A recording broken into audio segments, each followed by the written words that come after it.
Bismillahirrahmanirrahim. Assalamualaikum warahmatullahi wabarakatuh. Innal hamdalillah nahmaduhu wa nasta'inuhu wa nastaghfiruh wa na'udzu billahi min syururi anfusina wa sayyiati a'malina. May yahdihillahu fala mudhillalah wa may yudlil fala hadiyalah.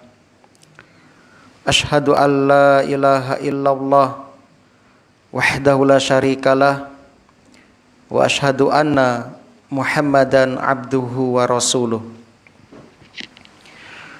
Qala Allahu ta'ala fil Qur'an, a'udzu billahi minasyaitonir rajim.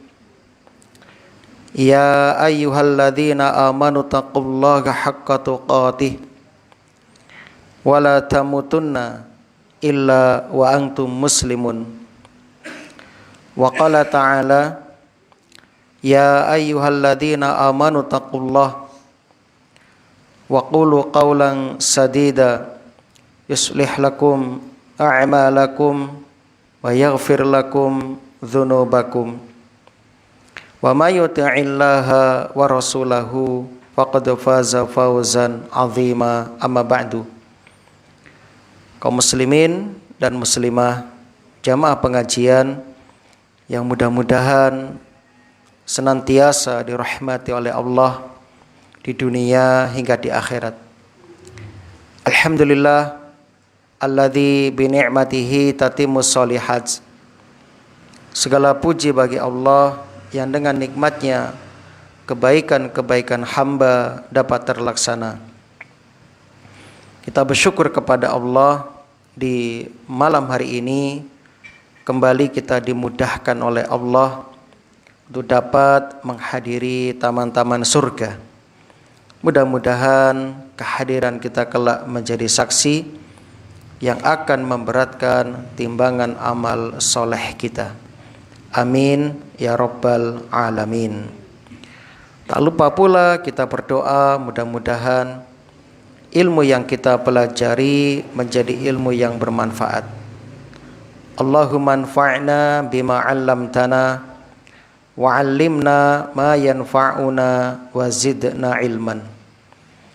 Salawat ma'assalam mudah-mudahan senantiasa tercurah limpahkan kepada Nabi kita Muhammad sallallahu alaihi wasallam, kepada keluarga dan juga para sahabatnya radhiyallahu anhum ajma'in. Allahumma shalli wa sallim wa barik ala nabiyyina Muhammad wa ala alihi wa ashabihi wa man tabi'ahum bi ihsanin ila yaumiddin. Alhamdulillah, Ramadan sudah hampir tiba. 2 bulan lagi tamu agung yang kita harap-harapkan kehadirannya selama ini sudah hampir tiba. Sekarang sak menika kita sampun melebet wonten ing sasi Rajab utawi Recep terus tiyang Jawi. Bulan Rajab termasuk salah setunggalipun bulan haram, bulan yang dimuliakan. Dalam 1 tahun ada 4 bulan haram, 3 berurutan, 1 terpisah.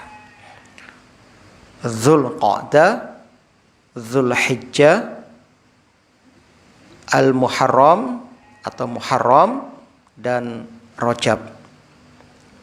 Kaum muslimin rahimani wa rahimakumullah, sebagaimana yang Allah sebutkan dalam surah At-Taubah ayat 36,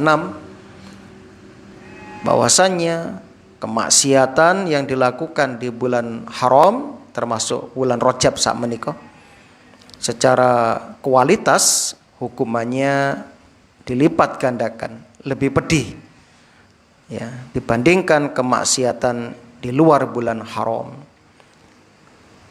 Dan sebaliknya amal kebaikan juga demikian, akan dilipat ya, gandakan pahalanya ketika dikerjakan di bulan haram. Maka kaum muslimin rahimani wa rahimakumullah, marilah di bulan haram ini kita menghindari segala bentuk kemaksiatan, dan juga di hari-hari yang lain, ya. Dan kita berusaha untuk melatih diri, ada sisa waktu 2 bulanan untuk kelolaan panjenengan pemanasan, persiapan untuk perlombaan di bulan Ramadan.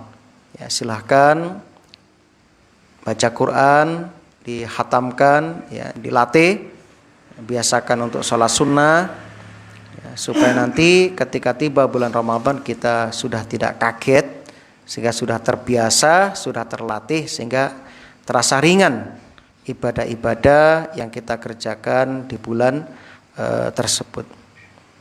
Mudah-mudahan Allah Subhanahu wa taala menyampaikan kita, mempertemukan kita dengan bulan Ramadan yang akan datang dalam keadaan sehat wal afiat, aman sentosa, dan dimudahkan beramal soleh. Allahumma sallimna ila Ramadan wa sallim lana Ramadan wa tasallamhu minna mutaqabbalan. Maka latih diri kita untuk memperbanyak pula puasa-puasa sunnah selama di bulan Rajab ini. Melanjutkan membacakan kitab Sahih At-Targhib wa Tarhib, bab At-Tarhibu min ta'khiril ghusli li ghairi udhrin. Bab At-Tarhibi, bab ancaman, larangan, ya, mengakhirkan mandi junub li ghairi udhrin, ya, tanpa uzur, tanpa alasan.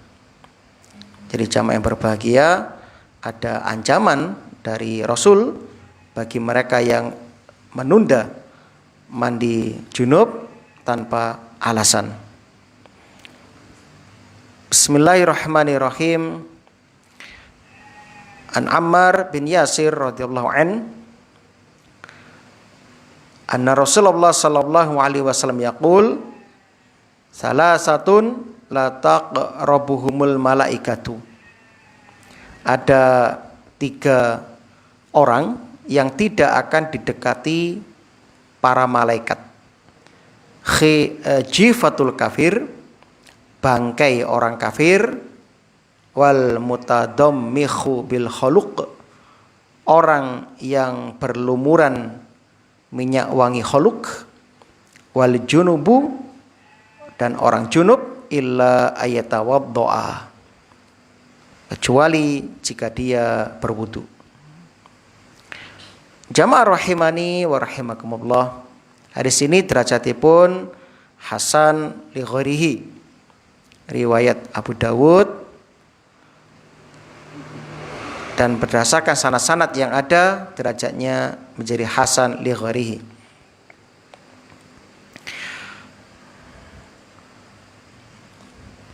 Pelajaran dari hadis ini yang pertama, ya, menunjukkan betapa, ya, dibencinya orang-orang kafir oleh syariat, sampai-sampai jasad mereka pun, ya, dijauhi oleh rahmat, oleh kebaikan. Bahkan dalam surat At-Taubah dikatakan orang kafir itu najis, yakni akidahnya. Adapun fisiknya tidak najis. Adapun di sini malaikat menjauhi untuk bentuk peringatan, ancaman, ya, agar kita dijauhkan, dihindarkan dari hal tersebut. Dari hal tersebut. Yani jangan sampai kita itu, ya, tertimpa fitnah kekufuran. Tuh.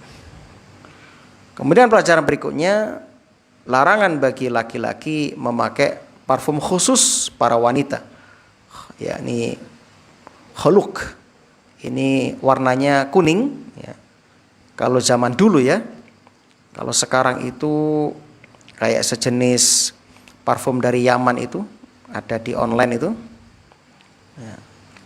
Nanti jamaah bisa cek ya di Google kayak apa parfum kecil itu kan, ada warnanya, nanti bekas di kulit kalau dipakai, ada sisanya ya. Itu jamaah yang berbahagia. Jadi laki-laki tidak boleh menyerupai ciri-ciri wanita, memakai pakaian khusus wanita, maka akan dilaknat. Meniru penampilan wanita, ya, maka akan dilaknat. Masya Allah ya. Jadi kita diberi arahan oleh Islam supaya memiliki jati diri yang khusus. Laki-laki ya harus tampil sebagai laki-laki, perempuan sebagai perempuan. Ya. Kalau tidak mengindahkan ini, lihatlah yang terjadi sekarang. Ya, banyak laki-laki berpenampilan seperti bahkan ada perempuan operasi ingin jadi laki-laki, ada laki-laki operasi jadi perempuan, transgender. Ini dilaknat ya oleh Allah, oleh Rasulullah ya sallallahu alaihi wasallam. Pelajaran berikutnya ya, menunda mandi junub tanpa udzur tidak diperkenankan. Tidak diperkenankan. Ya.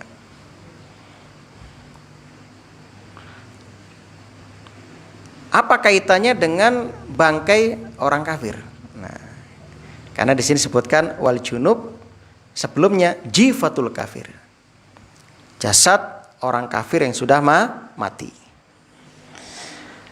Malaikat tidak mendekati orang junub, tidak mendekati bangkai orang kafir, tidak mendekati laki-laki yang pakai parfum khusus perempuan, yaitu khuluk, karena malaikat itu sangat mencintai ya kebersihan, dan malaikat adalah makhluk yang suci, sehingga malaikat menjauh dari tempat-tempat seperti bau yang busuk, najis ya, serta kondisi-kondisi yang bertentangan dengan kesucian atau toharoh.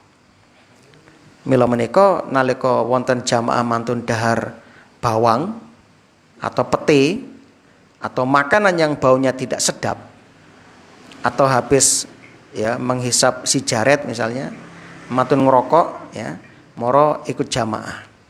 Ini dilarang, minimal makruh kata ulama. Maka hendaknya jangan masuk sholat jamaah sampai baunya itu hilang. Nanti bisa menyakiti jamaah yang lain, juga mengganggu jamaah yang lain, serta menyakiti malaikat, mengganggu para malaikat, tidak mendekat kepada kita. Maka dianjurkan pula sebelum baca Quran kita bersiwak, kita menggunakan sikat gigi biar tidak mengeluarkan aroma yang tidak sedap. Sebab malaikat itu akan mendekat kepada mulut orang-orang yang membaca Quran dan akan ya, memasukkan bacaan Quran ke dalam mulutnya. Begitu juga ketika sholat malam, ya, upayakan bersiwak atau sikatan yang bersih. Dan perlu dipahami ya, jasad orang kafir tidak najis, Pak. Tadi sudah kita sampaikan, maksud dari orang kafir itu najis itu adalah akidahnya, keyakinannya. Berarti jangan salaman dengan orang kafir nggak ada masalah. Mboten perlu berwudu setelahnya atau dicuci. Tidak jamaah. Nah. Kemudian kenapa malaikat tidak mendekat selain untuk ancaman bagi mereka, juga karena baunya yang tidak sedap itu. Khuluk itu kalau sekarang itu namanya za'faron ya. Kayak kunyit warnanya ya, yang baunya itu sangat kuat, lebih kepada parfum perempuan. Ya, ini dihindari. Maka kalau beli parfum dibaca dulu ini for men atau for apa? Betul ladies.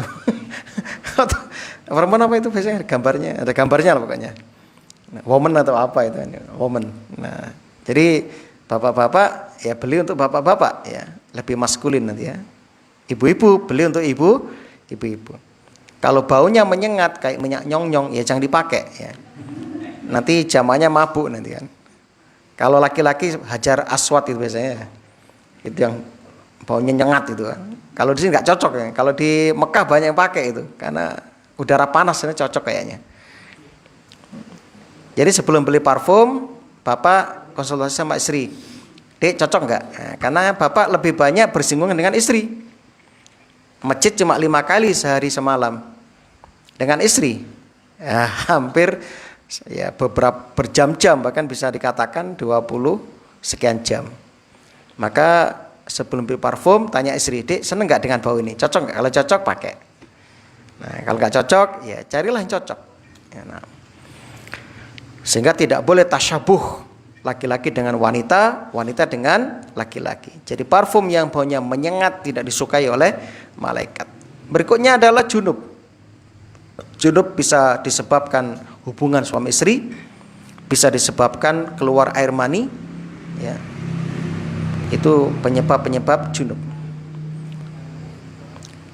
Dan kalau Anda malas mandi, mungkin karena dingin ya, malam-malam, ditunda besok aja misalnya, boleh, maka dengan diringankan itu berwudu. Ya, wudu ini bisa meringankan junub sehingga menjadikan malaikat kembali mendekat walaupun belum mandi. Nah, itu kaum muslimin yang berbahagia. Pelajaran yang berharga dari sini, kita ambil pelajaran dari makhluk yang terbaik di langit yaitu malaikat. Mereka mencintai, menyukai kesucian lahir dan batin. Ya, jadi mandi, wudu, ya, bersuci itu disukai oleh malaikat. Dan ini menjadi sebab turunnya rahmat dan kehadiran malaikat. Makanya dukun-dukun nggak mau pakai kayak gini. Mereka pakai menyan ya. Mereka pakai baju-baju yang hitam ya. Terus gatus, rambutnya gondrong ya. Nah, itu memang sukanya jin. Nah, berarti kalau ada orang beriman penampilan kayak gitu, wah, berarti jadi temannya jin nanti kan. Kalau temannya malaikat nggak begitu, tampilannya bersih kan begitu. Kemudian kaum muslimin rahimani wa rahimakumullah. Larangan tasyabuh menyerupai lawan jenis ya. Ini bertentangan dengan fitrah. Pelajaran berikutnya, malaikat menjauh dari tempat-tempat yang baunya tidak sedap ya. Pelajaran berikutnya, Islam itu agama keindahan dan adab. Ya. Perhatikan, Islam memperhatikan kebersihan, adab berpakaian, adab berhias, serta kesiapan rohani seorang hamba ketika hendak menghadap Allah Subhanahu wa ta'ala khususnya. Jangan terbalik, nyuwun sewu. Kalau mau kondangan, macai luar biasa, parfum yang mahal dikeluarkan, baju terbaik keluarkan. Pas sholat, bajunya asal-asalan. Kadang bolong, lagak ngono, kadang sarungnya bolong-bolong kena otis ya. Parah ini kan. Kadang nggak mandi ya. Ambu keringetnya mengganggu kancane, kadang penting gugur kewajiban Ustaz. Masya Allah. Jangan.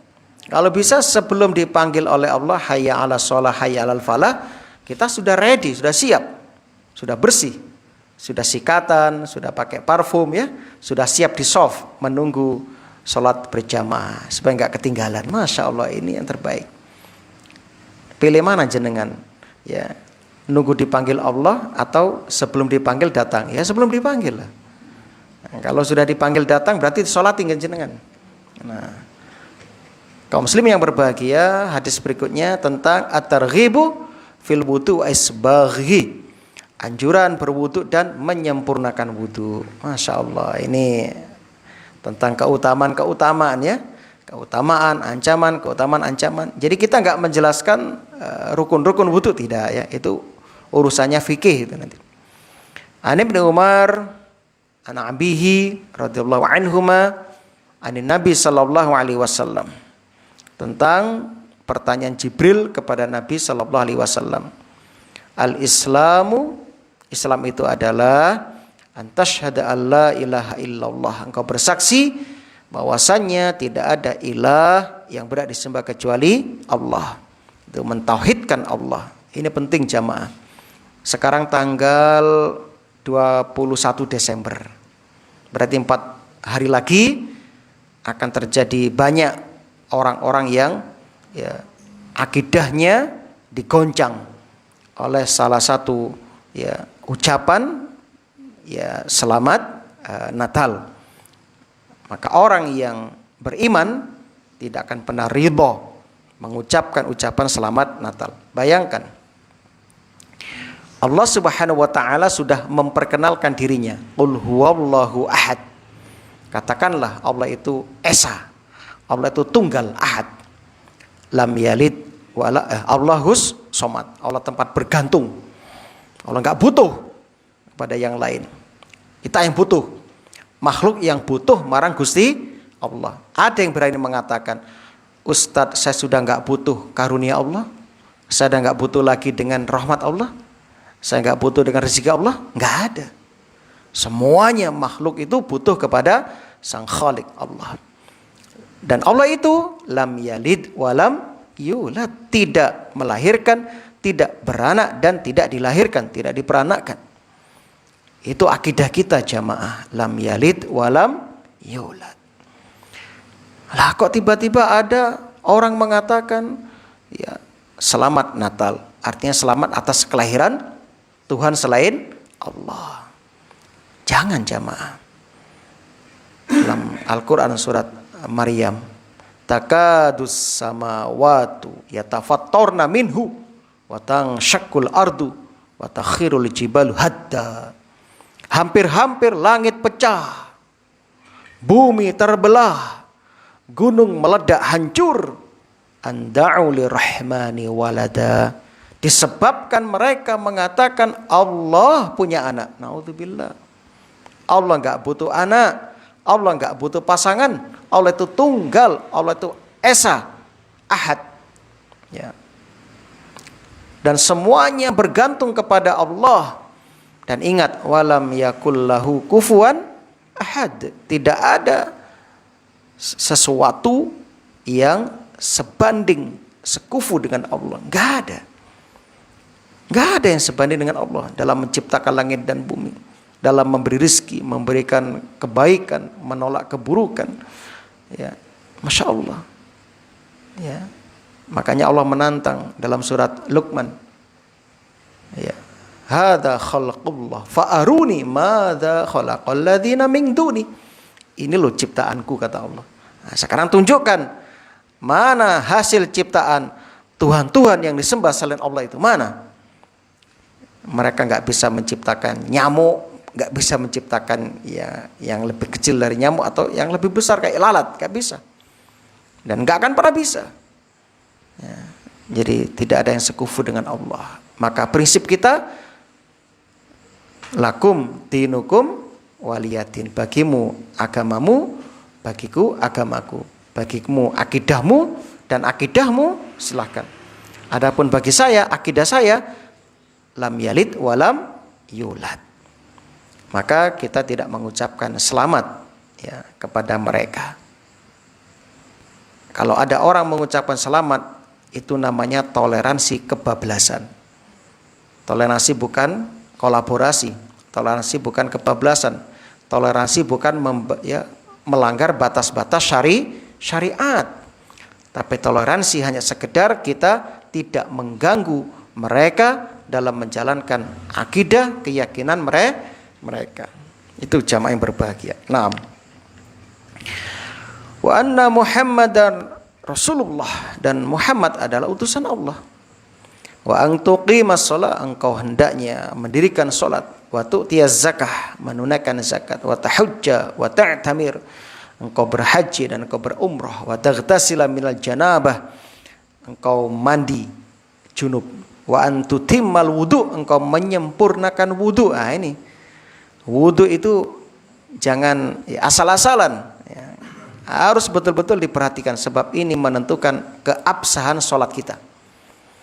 Ya, ada lagi viral sekarang, Aba Aos mengatakan songkok selain merah putih nggak sah sholatnya. Masya Allah, ini dari mana ini? Ya, ini orang ngawur itu. Terus dia ngomong lagi di ceramahnya, kalau ingin paham alasan kenapa sholat pakai selain songkok merah putih tidak sah, tinggalkan sholat dulu katanya, nggak boleh sholat. Masya Allah. Ini aliran sesat ini. Ngono ya dibiarkan nih umat semakin resah. Ngono ya akeh pengikuti. Nauzubillah min dzalik. Ini belum dajjal yang muncul ya.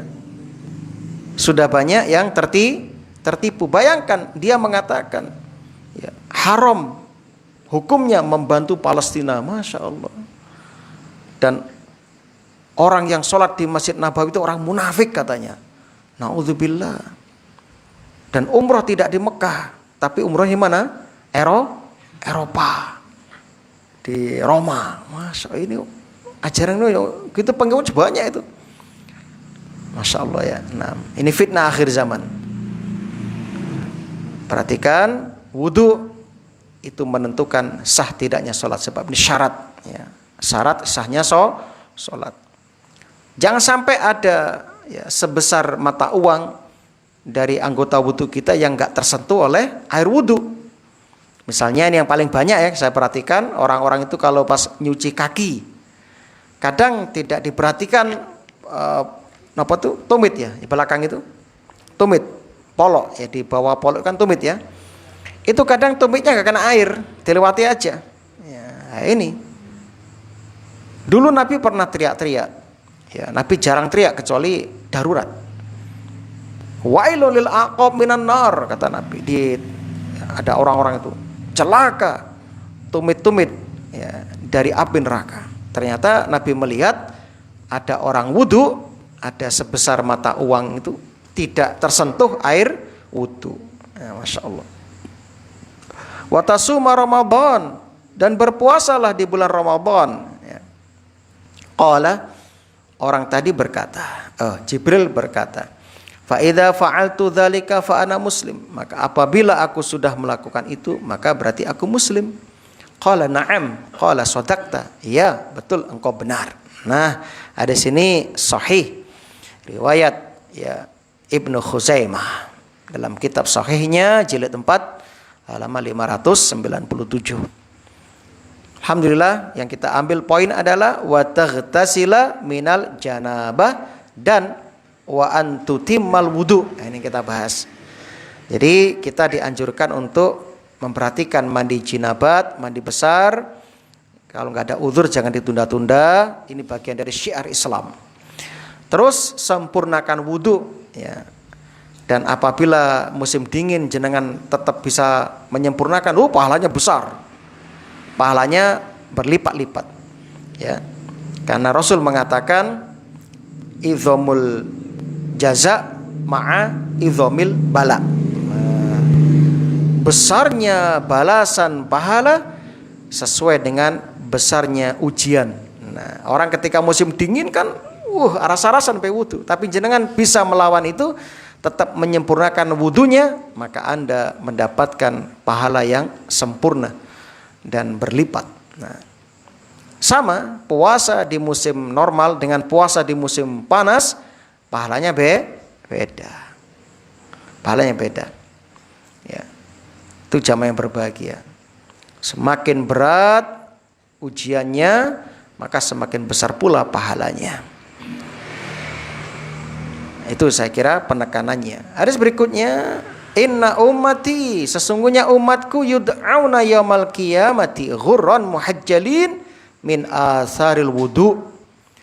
Umatku, kata Rasul sallallahu alaihi wasallam, akan dipanggil di hari kiamat benjang wonten yaumil qiyamah ghurran, dengan wajah yang ya cemerlang, ada cahaya, ada cemerlang cahaya, muhajjalina min asal wudu. Ya, di wajahnya ada cahaya dari bekas wudu, di kakinya ada cahaya dari bekas wudu, di kepalanya ada cahaya bekas wudu, tangannya ada cahaya bekas wudu. Jadi semua yang kita cuci dengan wudu itu akan cemerlorot ya, bersinar cemerlang. Nah, ini ciri-ciri umat Nabi Muhammad sallallahu alaihi wasallam. Maka kata Rasul, faman istata'a minkum ayutila ghurratahu falyaf'al. Barang siapa yang sanggup, yang mampu memanjangkan sinar putih wajahnya, maka hendaknya dia melakukannya. Rawahu Al-Bukhari dan Muslim. Al-Bukhari nomor 136, Muslim nomor 246. Masya Allah. Di sini nggak perlu dijelaskan panjang lebar, jamaah sudah dong, sudah paham, sudah nyantol ya. Jadi ciri-ciri umat Nabi Muhammad itu ada bekas air wudhu di akhirat nanti. Kelihatan nanti semuanya. Wah. Semakin mereka melebihkan dari yang pokok, ya, kan wudhu yang wajib kan ini, siku harus kena air. Tapi kalau dilebihkan boleh. Ya.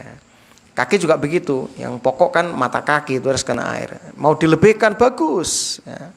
Nggak ada masalah. Yang penting jangan boros menggunakan air. Itu kaum muslimin yang berbahagia. Kita lanjutkan.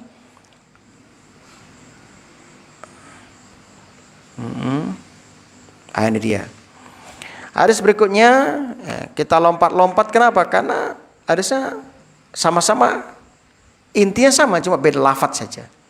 Beda lafadz, beda sahabat yang meriwayatkan, beda ya rawi yang mencatatnya, begitu. Mukharij beda, itu aja. Tapi intinya sama.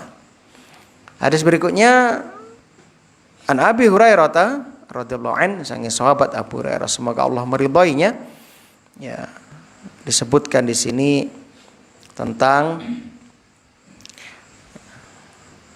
doa ketika Anda lewat kuburan atau masuk kuburan. Ini yang sering dilupakan oleh kaum muslimin. Alhamdulillah di pemakaman duku itu ada ditulis di depan gapura itu kan. Nah, jadi sebelum masuk yang gak hafal bisa lihat ke atas, bisa dibaca. Dapat pahala Pak, dapat pahala Ibu ya. Nah. Assalamualaikum dara qaumin mu'minin. Assalamualaikum negeri kaum mukminin. Wa inna insyaallah bikum an qaribin lahikun. Ya, kata Rasulullah. Dan insyaallah ya.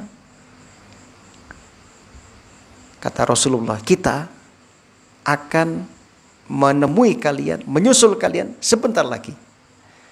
Memang sebentar, dunia itu enggak lama kita di dunia. Umur kita antara 60-70 tahun. Jarang yang melebihi itu. Ya. Umur umat ini adalah standarnya umur Nabi. Ya, Nabi itu meninggalkan umur 60 tahun. Kalender apa itu? Kalender Masehi ya. Dan 63 tahun kalender Hijriah. Itu kaum muslimin. Jadi wa inna insyaallah bikum an qaribin lahikun. Ini salah satu lafaz dari doa masuk kubur. Karena ada beberapa lafaz ya. Jadi enggak usah kaget nanti kalau ada beberapa macam bacaan.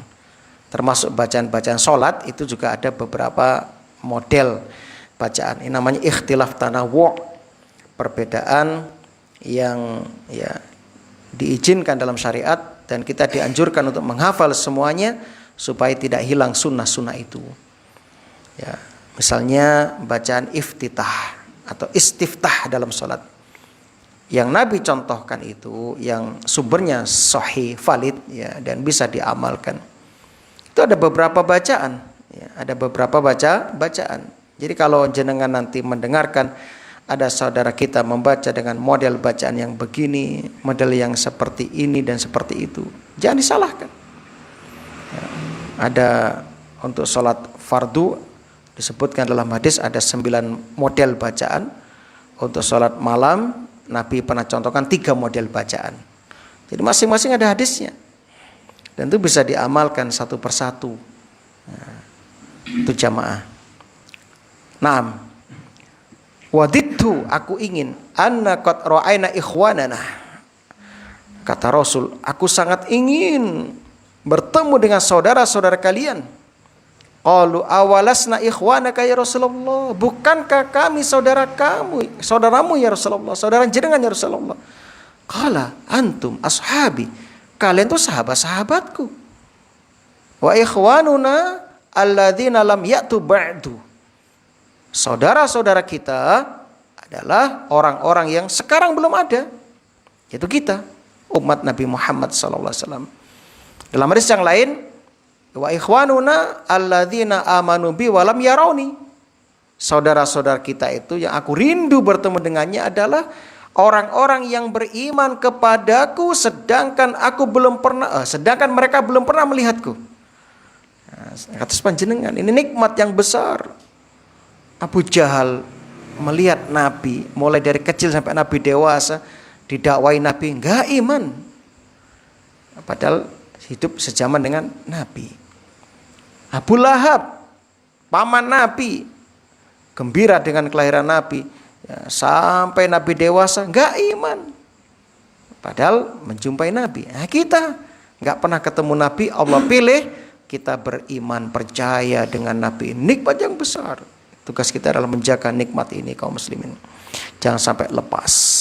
Kaifa ta'rifu man lam ya'ti ba'du min ummatika ya Rasulullah? Ya Rasul, bagaimana cara jenengan mengetahui kalau mereka umatmu ya Rasulullah? Faqal ara'aita law anna rajulan lahu khailun hurrun muhajjalah? Bagaimana pendapat kalian kalau ya ada orang yang punya ya kuda dengan kepala dan keempat kakinya putih, di antara kuda yang kepala dan kakinya hitam legam. Ya jelas gampang dititeni. Oh, ikut jaranku. Kenapa? Jelas kepalanya putih, kaki-kakinya putih kan begitu. Ya, Masya Allah. Ya seperti itulah kita nanti insya Allah. Kemudian bala ya Rasul, tentu ya Rasulullah, tentu mudah dipahami dan dikenal. Fa innahum ya'tuna ghuran muhajjalina minal wudu. Nanti dari kiamat ya, umatku itu akan datang dalam keadaan cemerlang ya, bekas wudunya. Jadi anggota wudunya cemerlang. Nah, jadi kaum muslim yang berbahagia ya, hadis ini memberikan pelajaran kepada kita yang sangat berharga. Di antaranya disyariatkan ziarah kubur, dan jangan lupa sebelum ziarah kubur, masuk kubur, supaya mengucapkan salam kepada penghuni kubur dengan salam yang dicontohkan Nabi Sallallahu Alaihi Wasallam. Dan ingat, ziarah kubur tujuannya untuk mengingat kematian agar kita tidak panjang angan-angan, ya, agar hati kita lembut, hati kita lapang, hati kita mudah dinasehati. Jangan ngerepoti penghuni kubur. Mereka tuh butuh doa kita yang masih hidup. Allahumma ghfir misalnya lil muslimin wal muslimat wal mu'minin wal mu'minat al ahya minhum wal amwat. Doa kita sampai kepada mereka. Lah kok malah direpoti, Mbah, putune butuh duit, Mbah, ape mantu gak ada duit. Nah, jangan. Ziarah kubur bukan minta-minta. Minta itu pada siapa? Kepada Allah. Tadi kita katakan as-somad. Allah tempat bergantung. Semuanya bergantung kepada Allah. Allah satu-satunya zat yang mengabulkan doa. Maka Allah tempat berdoa. Ya, bukan yang lain. Yang kedua, ya, hadis ini menunjukkan keutamaan umat Nabi Muhammad Sallallahu Alaihi Wasallam. Jadi Nabi sangat cinta sama kita. Bahkan ketika sirat, jembatan ya, didatangkan oleh Allah, diletakkan oleh Allah, setiap nabi di ujung sana berdoa, Allahumma sallim sallim, ya Allah selamatkan selamatkan, ya, melihat umatnya masing-masing, termasuk nabi kita. Allahumma sallim, Allahumma sallim, ya Allah selamatkan umatku umatku, ya. Bahkan ketika hari hisab pertama kali dimulai setelah ya, bertahun-tahun manusia berdiri padang mahsyar, ya, mereka datang kepada Nabi Adam, Nabi Nuh, Nabi Ibrahim, Nabi Musa, Nabi Isa, minta syafaat uzma agar hisab disegerakan. Gak ada yang sanggup kecuali satu, Rasulullah Sallallahu Alaihi Wasallam. Setelah Rasul sujud, ya, Allah perintahkan, ya Muhammad irfa' ra'sak, angkat kepalamu, sal, mintalah. Lalu kata Rasul, ummati. Yang pertama disebut kita umatnya. Rasul sangat sayang sama kita. Lah kok kita sama Rasul, naudzubillah, ya, malah wani sama Rasul. Yang tidak Rasul ajarkan, dilakoni. Yang Nabi contohkan, jelas-jelas Nabi ajarkan, ditinggalkan. Ngono ngaku cinta sama Rasul, berarti cintanya bohong ini kan. Cinta itu harus jujur dan harus dibuktikan jamaah. Nah, pelajaran berikutnya, keutamaan wudhu jelas ya. Maka sempurnakan wudhunya, jangan malas ya. Jangan eman ya untuk mengusap atau membasuh anggota wudhu yang sempurna. Fokus ya. Gak usah ke susu. pastikan semuanya hak-haknya dipenuhi. Nah, pelajaran berikutnya motivasi untuk istiqomah. Nah, kalau kita mampu istiqomah, kita termasuk di antara umat Nabi Shallallahu Alaihi Wasallam yang akan dikenali kelak di hari akhirat. Naam, hadisnya sama, ini juga sama. Kita lanjutkan, sama. Kesimpulan sama. Ini ada hadis berikutnya, ini beda. Jamaah berbahagia, dari sahabat Abu Hurairah radhiyallahu anhu, Nabi bersabda, idza tawaddu al-abdu, apabila seorang hamba berwudu, ya, hamba muslim berwudu, awil mukmin atau mukmin berwudu, ya, fa ghassala wajhah, lalu dia membasuh wajahnya, wa kharaja min wajhihi kullu khati'ah, luntur, berguguran, keluar dari wajahnya kesalahan atau dosa, nazara ilaiha bi'ainaihi ma'al ma', yang dilakukan oleh matanya, ya, akan luntur dosanya bersama dengan tetesan air itu. Nah, jadi kita kan nggak sempurna ya, dan jelas nggak akan pernah sempurna. Ya, maka pasti kita terkadang-kadang pas keluar rumah, ya lirak-lirik lah kadang-kadang. Ya, enek apa wanita cantik ya kadang sik diperhatikan kan, ono rondo menor ya, wayu ya sik dilirik ya. Itu kan dosa. Buka HP juga begitu ya. Yang perempuan juga sama ya. Saya kadang-kadang lihat di mahasiswi kami itu di HP-nya tuh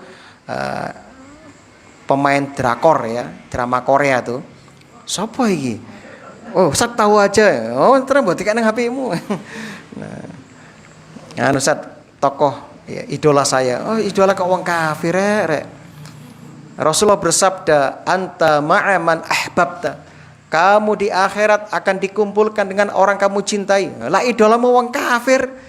Wong kafir di mana tempatnya? Di neraka. Berarti nang dia wong ben. Gitu Ustaz. Iya, dihapus ganti. Wah. Nah, itu. Jadi banyak tokoh-tokoh anime ya kan, jadi idola anak-anak sekarang. Tokoh-tokoh game itu kan. Mereka lebih hafal tokoh-tokoh superhero daripada tokoh-tokoh nyata. Seperti sahabat, 10 sahabat dijamin masuk surga, dan para pejuang Islam. Nah, coba tanya kepada mereka. Jarang yang bisa menjawab. Tapi kalau ditanya tentang artis-artis, Masya Allah hafal ngetepal. Pemain bola apalagi yang laki-laki itu, Masya Allah. Nah, jadi kaum muslimin melihat yang diharamkan itu dosa, maka segera di-scroll ya, dilewati ya, dan istighfar ya. Nah, nanti berwudu bisa hilang. Nah, begitu. Auma akhir qatril ma, dengan akhir tetesan air. Wa idza ghasala yadayhi, ketika mencuci tangan juga sama. Kharaja min yadayhi kullu khati'ah kana batashatha yadahu ma'al ma' aw ma'a akhir qatril ma. Ketika kita berwudu, dosa yang kita lakukan dengan kedua tangan luntur. Nah, sampai tetes akhir terakhir, tetesan air terakhir. Wa idza ghassala rijlaihi, kalau mencuci kedua kaki, kharajat kullu khati'ah masyadha rijlahu ma'al ma' aw ma'a akhir qatril ma'i hatta yakhruja naqiyan minadz-dzunub, sampai akhirnya selesai berwudu sempurna, maka dia bersih dari segala dosa. Alhamdulillah. Dan kita berwudu minimal yang wajib 5 kali. Belum lagi yang istiqomah menjaga yang di luar itu. Batal wudu misalnya, itu kan bagian dari kebaikan ini. Cuma kadang rasa-rasan. Nah, nggih, pancen rasa-rasan. Nah, begitu juga mau tidur kan sunahnya wudu. Kadang rasa-rasan. Nah, ada sini sahih ya, riwayat Imam Malik, Imam Muslim, At-Tirmidzi.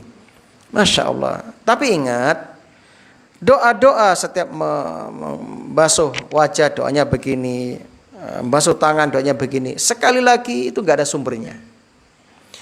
Dalam kitab Al-Adhkar jilid 1 halaman 50, Imam Nawawi mengatakan, ini salah satu ulama Syafi'iyah. Qala an-Nawawi wa ammad du'a'u ala a'dha'il wudu' falam yaji ya fihi syai'un anin nabi sallallahu alaihi wasallam. Adapun doa-doa setiap mencuci anggota wudu tidak pernah datang, kata Imam Nawawi, dalam hadis-hadis Nabi yang sahih sama sekali. Ya, mungkin ada yang masih hafal ya, atau masih mengamalkan. Itu tidak ada hadisnya yang sahih yang datang, kata Imam An-Nawawi. Ya, itu jamaah yang berbahagia. Jadi ya nggak usah diamalkan ya. Anda baca doa yang betul-betul diajarkan Nabi. Itu jamaah yang berbahagia. Taib, alhamdulillah. Mudah-mudahan ya ini bermanfaat ya. Nah, rampung. Mungkin ada yang mau ditanyakan. Kalau bisa kita jawab ya. Kalau nggak bisa ya kita carikan jawabannya insya Allah. Nggih.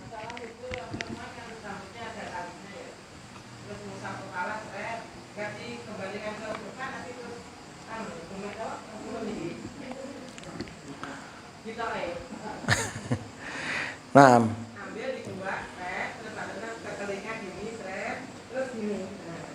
nggih.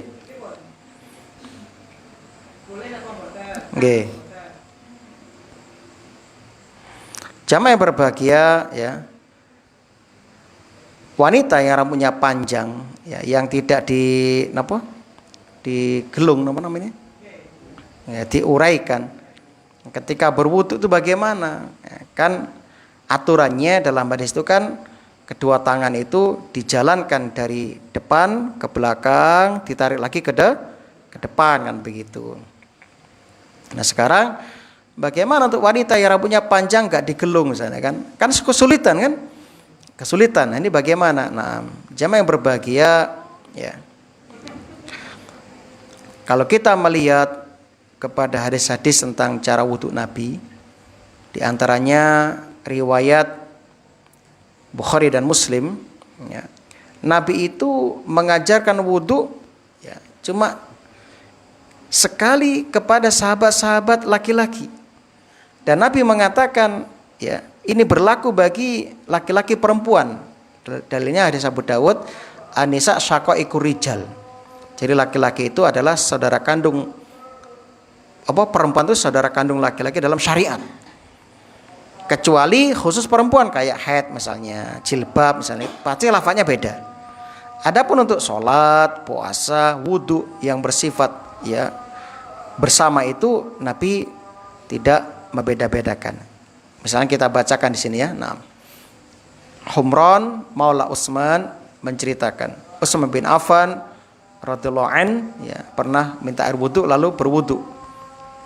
Diajarkan terus sampai ketika mencuci kepala seperti yang Ibu tanyakan tadi. Lalu kata Utsman ya tawaddo nahwa wudu'i hada ya, wudulah seperti yang aku contohkan. Man tawaddo nahwa wudu'i hada ya, barang siapa berwudu seperti yang aku contohkan ya, maka dia telah sesuai dengan yang Nabi ajarkan. Inilah yang Nabi ajarkan kepada saya. Nah begitu kata Utsman ya. Nah, kemudian dalam hadis yang lain, wa masa ra'sa kullah, rawahu Ibnu Khuzaimah. Beliau membasuh seluruh kepalanya, ya, diusap. Nah, tapi ingat, apakah ada keringanan bagi wanita saat mengusap rambut kepala supaya nggak berantakan? Nah, seperti yang tanya tadi, jawabannya secara umum tidak ada perbedaan dalam tata cara berwudu antara pria dan wanita. Ini secara umum. Hanya saja bila menginginkan supaya rambutnya tidak berantakan ya, misalnya, atau rambutnya sulit dinganu misalnya karena panjang misalnya, maka perlu diperhatikan bagaimana cara mengembalikan tangannya setelah dari tengkuknya. Ya, kan begitu maksudnya. Bisa jadi dengan cara lebih dilembutkan tanpa harus merusak rambutnya, atau dilakukan rambutnya dikuncir dulu sebelum berwudu. Nah, supaya apa? Supaya memenuhi yang Nabi inginkan, yaitu meratakan. Nah, jadi kalau Ibu tadi sampaikan apa? Enggak dikembalikan ke depan tapi langsung ya tengkuknya terus nyelempang ya. Itu kurang tepat, Bu. Kurang tepat. Walaupun kalau kita bicara bolehnya, boleh saja. Ya, Bahkan fikih Syafi'i cuma di kita popok aja gitu kan ya. Nah, tapi yang lebih selamat itu dibasuh semuanya berdasarkan yang hadis ya, Nabi ajarkan. Itu jamaah yang berbagi. Jadi kalau bisa itu tadi Anda kunci rambutnya dulu, digelung, nah, nanti baru diratakan. Nah, begitu. Kalau memang nggak bisa misalnya ya semampunya seperti itu. Nah. Nggih. Kerudung. Nah. Nah. Pertanyaan dari Mbak Gosiin, bagaimana kalau pakai kerudung? Ya, maksudnya ibu-ibu ya, bukan Mbak Gosiin ya. Nah. Dalam hadis, Nabi pernah memberikan keringanan tentang orang yang pakai imamah dan khuf, sepatu yang menutup mata kaki. Ra'aitu Nabiyya sallallahu alaihi wasallam yamsah ala imamah. Aku pernah melihat Nabi mengusap di atas surban. Nah, jadi enggak dilepas surbannya, ketika wudu cukup diusap di atasnya. Dalam hadis yang lain riwayat Muslim, masa alal khufain wal khimar. Nabi pernah mengusap di atas khuf dan khimar. Khimar itu apa? Kerudung, kayak kerudung penutup kepala. Ya, sejenis ya, imamah. Kalau laki-laki, perempuan ya khimar, yaitu apa? Kerudung. Nah, jadi kalau ibu-ibu pakai jilbab misalnya di tempat umum nggak tertutup tempat wudunya, nanti kalau dibuka kelihatan auratnya misalnya, ibu boleh cukup mengusap di atas kerudung. Nah, begitu ya. Nah, bisa dipahami ya? Nah, jadi wanita yang pakai kerudung atau jilbab ketika sulit untuk melepas jilbabnya misalnya, maka cukup mengusap kepalanya saat berwudu di atas jilbabnya. Dan ingat, ini dalam kondisi itu tadi.